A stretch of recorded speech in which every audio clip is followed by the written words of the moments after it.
Ang aswang sa dilim. Lumaki ako sa isang tahimik na baryo sa probinsya. Malayo ito sa lungsod, napapaligiran ng mga bukirin at kakahuyan. Dito, hindi uso ang mga bagong balita. Mas madalas, mga kwento ng kababalaghan ang pinag-uusapan ng mga matatanda tuwing gabi. At ang pinakakinatatakutan namin? Ang aswang. Noong bata pa ako, akala ko'y mga kwento lang ito para takutin kami.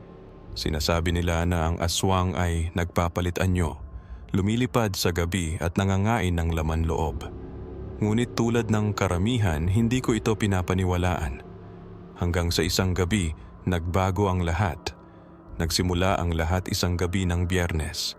Malalim na ang gabi at pauwi na ako mula sa bahay ng kaibigan ko.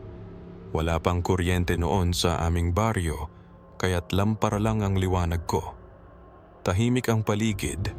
Ang tanging naririnig ko lang ay ang yapak ng tsinelas ko sa lupa.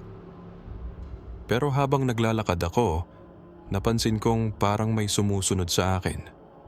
Sa una, inisip kong baka aso lang. Pero nang lumingon ako, wala naman akong nakita.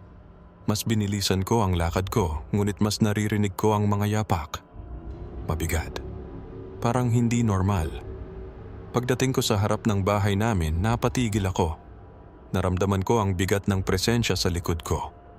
Hindi ako lumingon. Pero narinig ko ang isang mahinang tunog. Isang malalim, mababang paghinga. Pumasok ako sa bahay ng mabilis, halos mabitiwan ng lampara. Sinara ko ang pinto at inilak ito. Pero bago ko pa maayos ang sarili ko, narinig ko ang tunog ng kuko sa labas ng bintana. Mabagal, parang sinasadya. Nanginginig ako habang tinitingnan ang bintana. At doon ko siya nakita. Isang pares ng mata ang nakatitig sa akin mula sa labas. Mapula, parang nagbabaga. Ang mukha niya ay nakatago sa dilim, pero alam kong hindi ito tao. Mabilis akong umatras, hinanap ang kutsilyo sa kusina.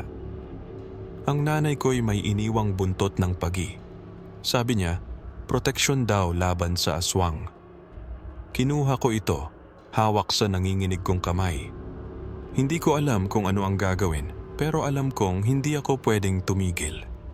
Pagbalik ko sa sala, wala na ang tunog sa bintana. Ngunit naroon pa rin ang pakiramdam na hindi ako nag-iisa. At tama ang hinala ko. Sa sulok ng sala, sa tabi ng mga anino, gumalaw ang isang bagay. Unti-unti, lumabas siya sa liwanag ng lampara. Ang katawan niya'y payat ngunit matibay, ang mga kuko'y mahahaba at matutulis. Nang ngumiti siya, tumambad ang matatalas niyang ngipin. Isang aswang, at nakatitig ito sa akin na parang gutom na gutom. Hindi ko alam kung saan ko nakuha ang lakas, pero hinagis ko ang buntot ng pagi sa direksyon niya. Tumama ito at bigla siyang napasigaw. Isang malakas na hiyaw ang umalingaw-ngaw sa buong bahay. Kumawala siya, lumabas ng bintana at nawala sa dilim ng gabi. Pagkatapos ng gabing yon, sinabi ko sa mga kapitbahay ang nangyari. Maraming nagsabi na tama ang ginawa ko, pero may ilan din na nagpaalala.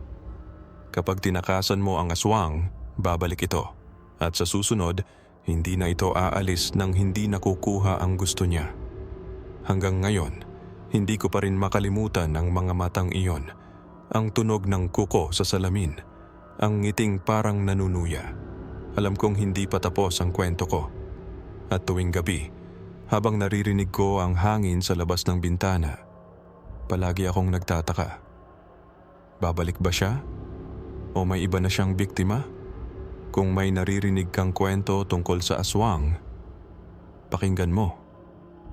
Dahil minsan, ang mga kwento'y may basehan sa katotohanan. At kung makaharap mo ito, tandaan, huwag kang magpakita ng takot dahil doon sila nabubuhay. Ha ha ha ha ha!